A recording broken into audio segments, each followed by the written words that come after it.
साथ संगत जी, राधा स्वामी जी। संगत जी, कल वाले वीडियो में कुछ बहुत खास और अच्छे सवाल जवाब नहीं डाल सके थे जी, वो अब आपको सुनाने जा रही हूँ जी। ये सवाल जवाब न्यूजीलैंड में हजूर और संगत के बीच हुए हैं। सवाल जवाब के बाद हम आपको आगामी डेरे में होने जा रहे अप्रैल और मई महीने के भंडारों के लिए एक बड़ी खुशखबरी भी देंगे जी। इसीलिए वीडियो को पूरा जरूर सुनना जी। एक भाई ने हजूर जी से सवाल किया। इस भाई ने पूछा कि हजूर जी, राधा स्वामी सत्संग के अनुयायी अधिकतर भारतीय ही क्यों दिखाई देते हैं? तो इस पर हजूर जी ने फरमाते हुए उत्तर दिया कि आप ऐसा कैसे कह सकते हो कि केवल भारतीय ही अधिक है। भले ही संख्या में भारतीय अधिक दिखाई दे, लेकिन संत मत में हर व्यक्ति की अपनी पसंद होती है। सिर्फ संत मत ही नहीं, बल्कि संसार में भी हर व्यक्ति अपनी रुचि के अनुसार मार्ग चुनता है। जहां उसे सहजता और शांति मिलती है, वो उसी दिशा में आगे बढ़ता है। परमात्मा तक पहुंचने का मार्ग केवल एक ही नहीं है, अन्य मार्ग भी उसी परमात्मा की ओर ले जाते हैं। फर्क केवल समझाने के तरीकों में होता है, लेकिन सभी का उद्देश्य एक ही है, मनुष्य को परमात्मा से मिलाना। फिर आगे एक लड़के ने हजूर जी से सवाल किया। इस लड़के ने हजूर जी से पूछा कि हजूर जी, मेरी उम्र 19 वर्ष है, क्या मैं सिमरन कर सकता हूँ? तो इस पर हजूर जी ने बड़े प्रेम से फरमाते हुए उत्तर दिया। हजूर जी फरमाते हैं कि बेटा, इस संसार में कुछ भी असंभव नहीं है। संत मत में नामदान की आयु सामान्यतः 23 वर्ष रखी गई है, क्योंकि उससे पहले युवाओं पर संत मत का गहरा प्रभाव डालना कठिन होता है। इसीलिए पहले हमें अपने जीवन की नींव मजबूत करनी चाहिए, स्वयं को इतना स्थिर बनाना चाहिए कि हम अपने जीवन के लक्ष्य की ओर आगे बढ़ सकें। नाम एक शक्ति है और ये शक्ति उसी व्यक्ति में होती है जो इसे प्रदान करता है। इसके बाद हजूर जी ने एक उदाहरण देते हुए फरमाया कि एक बार एक संत के पास एक राजा आया। संत ने उसे कहा, तुम राम राम का जाप करो। राजा ने उत्तर दिया, यदि केवल राम राम ही जपना है तो ये तो बहुत ही आसान काम है। तो राजा ने आगे कहा, अगर ये शब्द इतनी ही सरल है तो फिर मैं आपके पास क्यों आया हूँ? तो इस पर संत ने मुस्कुरा कर कहा, एक दिन मैं तुम्हें इन शब्दों की वास्तविक शक्ति दिखाऊंगा। फिर एक दिन वो संत राजा के दरबार में पहुंचे और वहां उपस्थित सैनिकों से कहा कि राजा को पकड़कर बंदी बना लो। लेकिन सैनिकों ने उनकी बात पर कोई ध्यान नहीं दिया जी। कुछ भी नहीं हुआ। ये देखकर राजा को बहुत दुख हुआ। उसे थोड़ी बेइज्जती महसूस हुई और वो क्रोधित भी हो गया, क्योंकि उसी के महल में उसी के सैनिकों को एक संत आदेश दे रहा था कि राजा को पकड़ लो। इस बात पर किसी भी राजा को भी गुस्सा आ सकता है। तब राजा ने स्वयं अपने सैनिकों को आदेश दिया, इस संत को पकड़कर बंदी बना लो। अब जैसे ही राजा ने ये कहा, सैनिकों ने तुरंत संत को बंदी बना लिया। तब संत ने शांत भाव से कहा कि यही शब्दों की शक्ति है। तुम इस सिंहासन पर बैठे हो, इसीलिए तुम्हारे कहे हुए शब्दों का प्रभाव हुआ और सैनिकों ने तुम्हारा आदेश तुरंत मान लिया। इसी प्रकार संतों के शब्दों में भी एक विशेष शक्ति होती है जो परमात्मा तक पहुंचती है। इसीलिए परमात्मा तक पहुंचने के लिए संत ही सच्चा सहारा होते। फिर इसके बाद किसी ने हजूर जी से प्रश्न किया। किसी ने पूछा कि हजूर जी, क्या हम दोपहर के समय भी भजन सिमरन कर सकते हैं या इसे केवल सुबह 3 बजे ही करना चाहिए? और यदि सुबह का समय विशेष बताया जाता है तो उसका कारण क्या है? क्या मालिक सिर्फ सुबह के 3 बजे ही हमें सुनते हैं? तो इस पर हजूर जी ने समझाते हुए फरमाया कि बेटा, मालिक को याद करने के लिए हमें किसी खास समय की जरूरत नहीं होती है। मालिक हर पल हर समय हमारे अंदर ही है, हमारे अंग संग ही है। लेकिन सिमरन में सबसे महत्वपूर्ण चीज एकाग्रता है।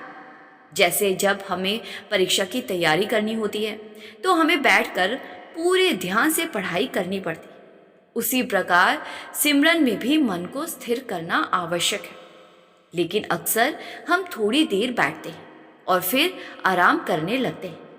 जैसे ही हम बीच में रुकते हैं, हमारा ध्यान भटक जाता है और जो एकाग्रता बनी थी वो समाप्त हो जाती। इसीलिए यदि हम निरंतर अभ्यास करते रहें तो धीरे धीरे एकाग्रता लाना आसान हो जाता है।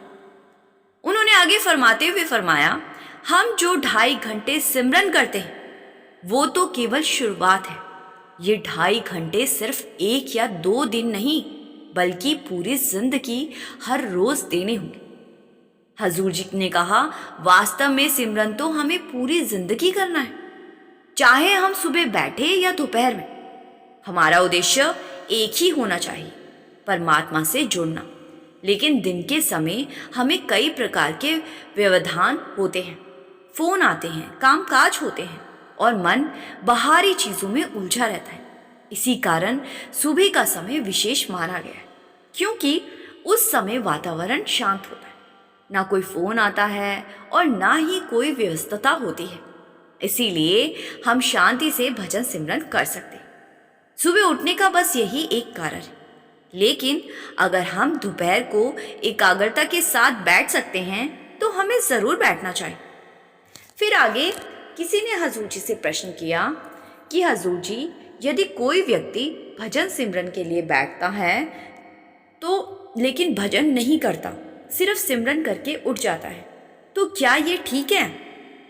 तो इस पर हजूर जी ने फरमाते हुए समझाया कि सिमरन करना तो आसान है, ये एक साधन मात्र है, लेकिन भजन यानी भीतर उस शब्द को सुनना अत्यंत आवश्यक है। उन्होंने उदाहरण देकर फरमाया, जी हजूर जी फरमाते हैं, जैसे हम रोटी बनाते हैं, लेकिन यदि उसे खाए ही नहीं तो क्या हमारी भूख मिटेगी? क्या हमें संतोष मिलेगा? बिल्कुल नहीं। उसी प्रकार केवल बैठना ही पर्याप्त नहीं है, हमें भजन भी करना चाहिए। उन्होंने आगे फरमाया, हमें नियमित रूप से भजन सिमरन के लिए बैठना चाहिए। लगभग 2 घंटे सिमरन करना चाहिए और कम से कम आधा घंटा भजन के लिए अवश्य देना चाहिए। हर दिन हमारे लिए एक सुनहरा अवसर होता है। ये परमात्मा की दी हुई कृपा है। इसका अर्थ ये नहीं है कि हर दिन सब कुछ एक जैसा ही रहेगा। कभी धूप होगी, कभी बादल, कभी बारिश और कभी कठिनाइयां भी आएंगी। इसीलिए हर परिस्थिति में हमें प्रयास करते रहना चाहिए और भजन सिमरन में बैठना चाहिए। फिर आगे इसके बाद एक व्यक्ति ने कहा, हजूर जी, मैं परमात्मा के बारे में और अधिक जानना चाहता हूँ। मैं परमात्मा के बहुत करीब जाना चाहता हूँ। इस पर हजूर जी ने ईसाई धर्म का उदाहरण देते हुए फरमाया। हजूर जी फरमाते हैं कि ईसाई धर्म में होली घोस्ट और देवदूतों की उपासना की बात की जाती है। वहाँ भी यही सिखाया जाता है कि मनुष्य को मनुष्य से प्रेम करना चाहिए, अपने भीतर दया और करुणा रखनी चाहिए और दूसरों के प्रति नकारात्मक भाव नहीं रखना चाहिए। जब हम अपने भीतर विनम्रता और प्रेम को विकसित करते हैं तभी हम परमात्मा से जुड़ने के योग्य बनते हैं। हजूर जी ने आगे फरमाया कि बाइबल का एक और उदाहरण देते हुए समझाया कि बाइबल में भी लिखा है कि शुरुआत में शब्द था, शब्द परमात्मा के साथ था और शब्द ही परमात्मा है। इस संसार में प्रत्येक जीव उसी दिव्य शब्द की शक्ति से उत्पन्न हुए हैं। इसके बाद किसी ने विनम्रता से निवेदन करते हुए हजूर जी से प्रश्न किया। इसने पूछा कि हजूर जी, कृपया हमारे भजन सिमरन में हमारी सहायता करें और हमें अपने साथ सचखंड ले चलें। तो इस पर हजूर जी मुस्कुराए और कहने लगे कि मैं भी यही चाहता हूँ कि आप सभी को अपने साथ ले जाऊं, लेकिन बताइए मैं आप सबको कैसे साथ ले जा सकता हूँ? ये सुनते ही पूरी संगत बहुत हंसी थी जी। फिर उन्होंने बड़े प्रेम से समझाया। हजूर जी फरमाते हैं, आप ऐसा क्यों सोचते हो कि आप अगर लफ्ज़ों में कह देंगे तो आप सचखंड पहुंच जाएंगे? क्या कह देने मात्र से कभी किसी को कुछ मिला है? अगर आपको भूख लगी और आप बार बार लफ्ज़ों में रोटी रोटी बोलते रहो तो क्या कभी आपकी भूख मिट जाएगी? कभी नहीं मिटेगी। इसीलिए हमें लफ्ज़ों से नहीं बल्कि मेहनत से करके दिखाना है। हमें जो कार्य सौंपा गया है उसे हमें पूरी लगन और ईमानदारी से करना चाहिए। परमात्मा भली भांति जानता है कि हमें क्या चाहिए। हम अपनी ओर से प्रयास करते रहें और परमात्मा स्वयं हमारे लिए रास्ता बना देगा। इसके बाद एक और प्रश्न पूछा गया, हजूर जी, यदि हम नामदान देर से लेते हैं तो क्या हमारे कर्म अधिक भारी हो जाते हैं या कम हो जाते हैं? और क्या गुरु हमारे कर्मों को अपने ऊपर ले लेते हैं? तो इस पर हजूर जी ने बड़े ही स्पष्ट रूप से समझाया जी। हजूर जी फरमाते हैं कि गुरु हमारे कर्मों को अपने ऊपर नहीं लेते। मालिक ने एक नियम बनाया हुआ है, जिसके जैसे कर्म होंगे उसी को फल भोगना होगा। अगर कोई एक दूसरे के कर्म ले पाता तो फिर तो हर कोई अपने कर्म एक दूसरे को देने लगता, फिर क्या ये संसार चल पाता? इसीलिए अपने कर्मों का फल हमें स्वयं ही भुगतना पड़ता है। हमें अपने जीवन को सुधारना है। जो कुछ भी हमारे साथ होता है वो हमारे कर्मों का ही परिणाम होता है। हमारे कर्म ही हमारे भाग्य का निर्माण करते हैं। गुरु हमारे कर्मों को नियंत्रित करने में सहायता जरूर करते हैं, लेकिन उनसे पूरी तरह मुक्त नहीं करते। हमें अपने कर्मों का अनुभव स्वयं करना पड़ता है। फिर आगे किसी ने हजूर जी से प्रश्न किया। इसने पूछा कि हजूर जी, मुझे एक समस्या है। मुझे जो दवाइयाँ दी गई है उनमें कुछ में पशु आधारित तत्व है और कुछ तरल दवाइयों में थोड़ी मात्रा में अल्कोहल भी होती है। क्या मुझे ऐसी दवाइयाँ लेनी चाहिए या नहीं? तो इस पर हजूर जी ने फरमाते हुए समझाया कि बेटा, आज के समय में विज्ञान बहुत आगे बढ़ चुका है। अब ऐसी दवाइयाँ भी उपलब्ध है जिनमें पशु आधारित तत्वों का उपयोग नहीं होता। इसीलिए यदि संभव हो तो आप वैकल्पिक दवाइयाँ चुन सकते हैं। जहाँ तक तरल दवाइयों में अल्कोहल की बात है तो उसमें इसकी मात्रा बहुत ही कम, लगभग नाक के बराबर होती है। इतनी कम मात्रा का कोई विशेष प्रभाव नहीं पड़ता।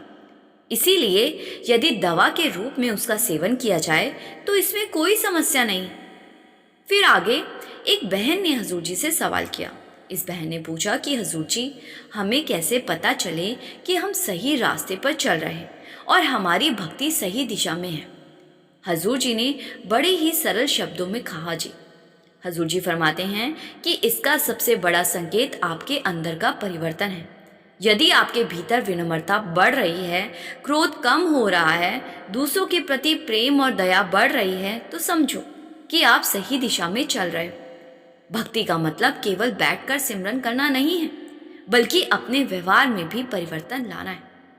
जब आपके अंदर शांति और संतोष बढ़ने लगे तो ये संकेत है कि आप परमात्मा की ओर बढ़ रहे हैं। बस निरंतर अभ्यास करते रहो और अपने भीतर झांकते रहो, रास्ता अपने आप स्पष्ट हो जाएगा। फिर आगे एक बहन ने हजूर जी से सवाल किया। इस बहन ने पूछा कि हजूर जी, कभी कभी हमारे मन में दूसरों के लिए बुरे विचार आ जाते हैं, जबकि हम ऐसा नहीं सोचना चाहते, लेकिन फिर भी हमारा मन सोचने लगता है। तो क्या सोचने से भी कर्म बनते हैं? तो हजूर जी ने बड़े ही प्रेम से फरमाया जी। हजूर जी फरमाते हैं कि मन में विचार आना स्वाभाविक है। हम अपने विचारों को पूरी तरह रोक नहीं सकते, लेकिन हम ये ज़रूर तय कर सकते हैं कि हमें किन विचारों को महत्व देना है। जब भी नकारात्मक विचार आए या दूसरों के प्रति गलत सोच आए तो उस पर ज़्यादा ध्यान मत दो। उन्हें पकड़कर मत बैठो, उन्हें आने दो और जाने दो। साथ ही अपने मन को मालिक की तरफ लगाओ। अच्छी किताबें पढ़ो, सत्संग सुनो, सेवा करो। इससे मन में निम्रता आने लगती है।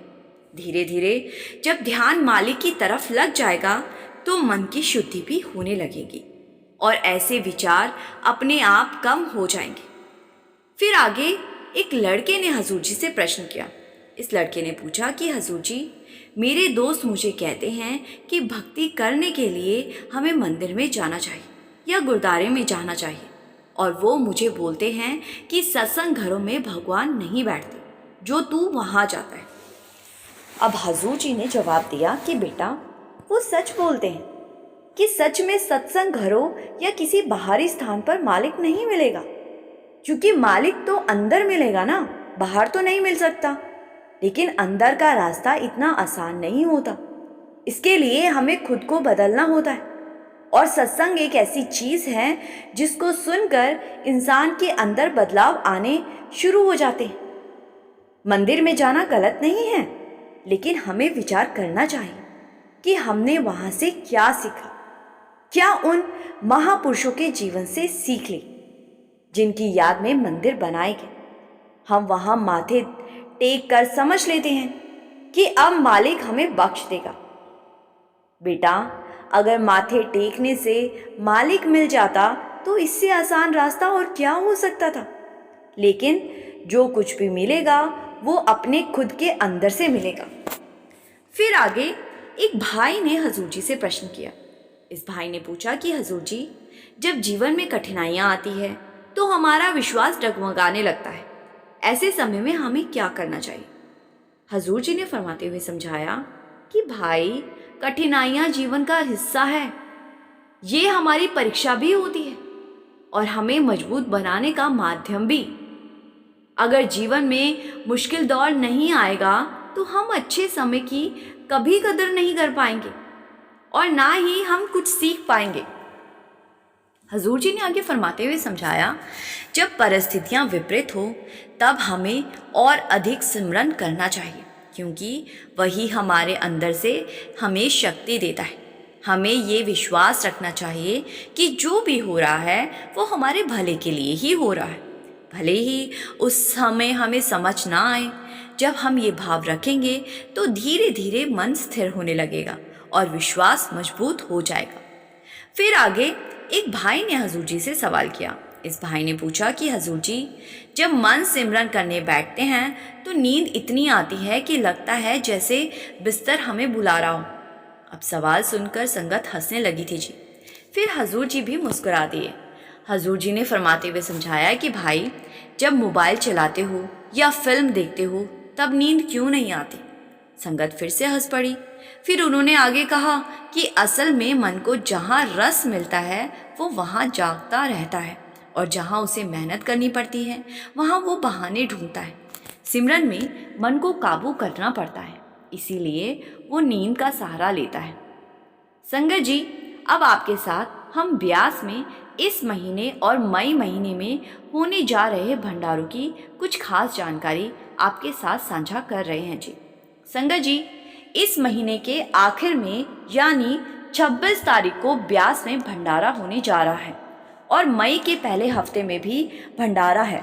और भंडारे पर इस बार बहुत ज़्यादा भीड़ होगी, क्योंकि लगभग स्कूलों में छुट्टियां हो चुकी होगी और इसीलिए बाबा जी ने संगत के लिए कुछ खास ट्रेन्स का इंतज़ाम करवाया है। इस वीडियो में हम आपके साथ ट्रेन्स की पूरी डिटेल और साथ में ब्यास स्टेशन की एक और महत्वपूर्ण जानकारी जवाब शेयर करेंगे जी। संगत जी, मेरी आपसे हाथ जोड़कर बेनती है कि एक बार कमेंट में प्रेम भरा राधा स्वामी जरूर लिखिए जी। सबसे पहले बात करते हैं कौन कौन सी ट्रेन्स स्पेशल तौर पर भंडारे के लिए चलाई जाएगी। अप्रैल और मई के भंडारों के लिए 2 विशेष ट्रेनें चलाई गई हैं। पहली ट्रेन हजरत निजामुद्दीन से ब्यास तक जाएगी, जिसका नंबर 04451 है जी। ये ट्रेन 23 अप्रैल और 7 मई को हजरत निजामुद्दीन से रवाना होगी। इसका समय शाम 7:40 है और ये सुबह 4 बजे ब्यास पहुंच जाएगी। वापसी में यही ट्रेन ब्यास से रात 8:30 पर चलेगी और सुबह 4 बजे हजरत निजामुद्दीन पहुंच जाएगी। ये ट्रेन 23 अप्रैल और 7 मई को दिल्ली से चलेगी और वापसी में 26 अप्रैल तथा 10 मई को ब्यास से वापस आएगी। जब सत्संग समाप्त हो जाएगा, इस ट्रेन के ठहराव हजरत निजामुद्दीन, नई दिल्ली, सब्जी मंडी, पानीपत, करनाल, कुरुक्षेत्र, अंबाला कैंट, लुधियाना और जालंधर रेलवे स्टेशनों पर होगी जी। वापसी में भी ये ट्रेन जालंधर, लुधियाना, अंबाला, सब्जी मंडी और नई दिल्ली होते हुए हजरत निजामुद्दीन पहुंचेगी जी। इसमें ऐसी कोच, स्लीपर कोच और सामान्य बैठने की सुविधा सभी उपलब्ध है जी। इसके अलावा एक और विशेष ट्रेन चलाई गई है जिसका नंबर 04565 है जी। ये ट्रेन सहारनपुर से ब्यास जंक्शन तक जाएगी और तीनों भंडारों के अवसर पर चलेगी जी। ये ट्रेन 24 अप्रैल, 1 मई और 8 मई को सहारनपुर से रात लगभग 8 बजे रवाना होगी और सुबह लगभग 4:30 बजे डेरा ब्यास पहुंचेगी जी। वापसी में ये ट्रेन ब्यास से दोपहर 3 बजे चलेगी और रात लगभग 9:10 पर सहारनपुर पहुंचेगी जी। ये ट्रेन भी भंडारे वाले दिन ही चलेगी। इसके मार्ग में सहारनपुर से चलकर यमुनानगर, जगाधरी, जगाधरी वर्कशॉप, अंबाला कैंट, लुधियाना और जालंधर स्टेशन आते हैं जी। वापसी में भी यही मार्ग रहेगा। इसमें एसी, स्लीपर और सामान्य श्रेणी के डिब्बे उपलब्ध है जी। इन ट्रेनों की बुकिंग आप अपने नज़दीकी सत्संग घर के माध्यम से करवा सकते हो जी। वहां से पूरी जानकारी प्राप्त की जा सकती है जी। यदि आप डेरा ब्यास जाने की योजना बना रहे हो तो ये विशेष सुविधा आपके लिए है जी और बहुत ही लाभदायक भी है जी। यात्रा के दौरान खाने पीने की व्यवस्था भी उपलब्ध रहेगी जी, इसीलिए किसी प्रकार की परेशानी नहीं होगी जी। संगत जी, अब बात करते हैं ब्यास स्टेशन की जी। संगत जी, कुछ समय पहले आपको बताया गया था कि जल्दी ही ब्यास स्टेशन का आधुनिकीकरण होने जा रहा है और अब वो समय आ चुका है जी। भारत सरकार ने 62 करोड़ का बजट ब्यास स्टेशन के लिए अलॉट कर दिया गया है जी। सब जानते ही हैं कि ब्यास का स्टेशन पूरे एशिया में कई बार साफ सफाई के मामले में नंबर 1 पर रह चुका है जी और अब इस स्टेशन को बहुत ही आधुनिक तरीके से बनाया जाएगा जी, जिसमें एयरपोर्ट जैसी फील आएगी। स्टेशन पर लग्जरी लाउंज, कैफ़े और दूसरी सभी सुविधाएं मिलेंगी जी, जैसी एयरपोर्ट पर मिलती हैं। जल्दी ही वहां काम शुरू हो जाएगा। संगत जी, आपसे मेरी हाथ जोड़कर बेनती है कि कमेंट में एक प्यार भरा राधा स्वामी जरूर लिखिए जी और संगत के अपने इस चैनल रूहानी सफ़र को सब्सक्राइब कर इस चैनल का एक हिस्सा जरूर बने जी। गुरु प्यारी साथ संगत जी, राधा स्वामी जी।